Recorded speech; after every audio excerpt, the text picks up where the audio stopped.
ឈុះផ្លូវក្រាលគ្រោះហើយ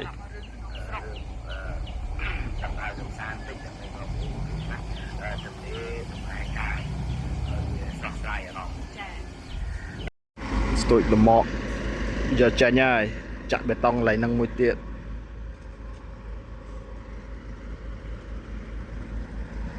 នេះក៏ចាក់បេតុងដែរក្រៅគ្រោះជិះសិនពេលបេតុងខាងនេះហើយបើកខាងនេះមកចាក់ខាងនេះវិញ